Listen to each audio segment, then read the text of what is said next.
Hello नमस्कार दोस्तों। आज हम बात करेंगे मोतीलाल ओसवाल कंपनी के स्टॉक्स के बारे में। पिछले वीडियो में हमने इस स्टॉक्स के सपोर्ट और टारगेट की बात की थी और मैंने आपसे कहा था कि जब तक स्टॉक्स हाई बनाएगा और हाई के पास क्लोज होगा, ग्रीन कैंडल बनाएगा, तो हमें स्टॉक्स में बने रहना है।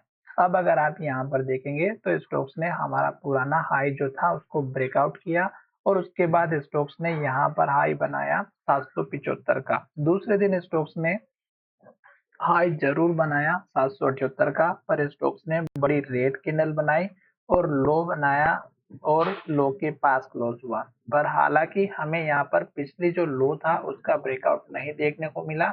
और आज के दिन अगर आप देखेंगे तो यहाँ पर कल का हाई भी ब्रेकआउट नहीं हुआ, कल का जो लो था उसको भी ब्रेकआउट किया और उसके नीचे क्लोजिंग दी। तो कल एक तो स्टॉक्स ने रेड कैंडल बनाई थी, तो मैंने आपसे कहा था कि जब भी स्टॉक्स रेड कैंडल बनाता है तो आपको सतर्क हो जाना है।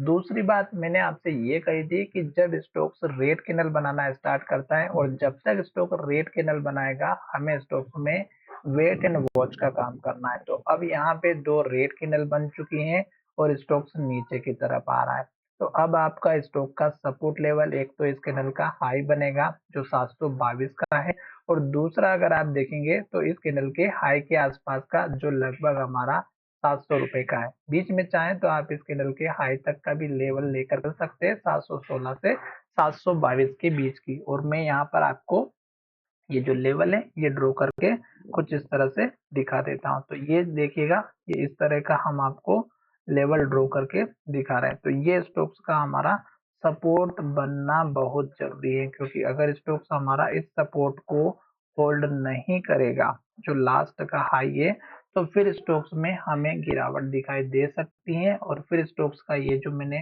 रेड लाइन से डबल रेड लाइन से इंडिकेशन दिया है, यहाँ तक स्टॉक्स का सपोर्ट दिखाई दे सकता है।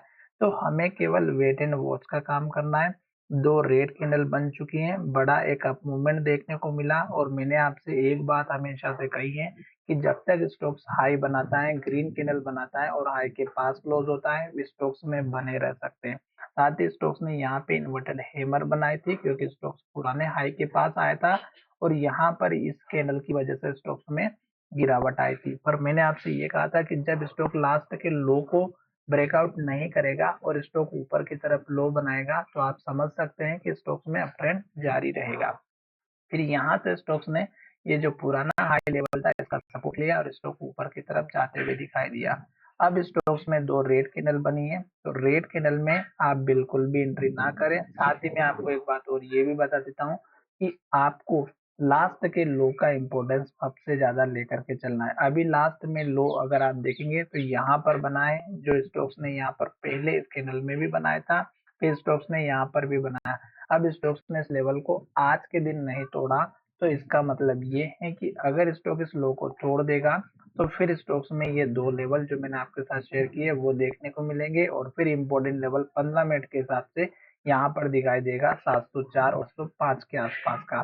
तो मैं यहाँ पर इस लेवल को भी ड्रॉ कर देता हूँ ताकि आपको अच्छे से समझ में आए कि स्टॉक्स हमारा यहाँ से बार बार रिजेक्ट होकर नीचे जा रहा था।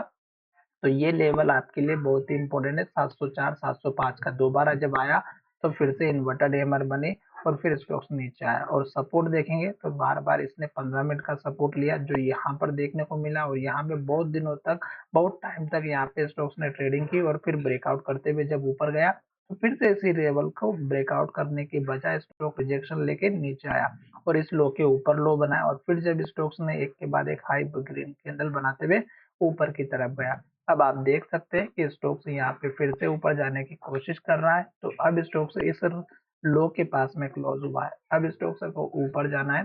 तो ये जो लास्ट का लो है नहीं तोड़ेगा और स्टॉक ऊपर की तरफ चला जाएगा। तो टारगेट आपको यहाँ से देख के रखना है, इस कैंडल का हाई, इस कैंडल का हाई, इस कैंडल का है। तो इस तरह से आपको टारगेट लेकर के चलना है। तो चलिए वीडियो को विराम करते हैं। धन्यवाद।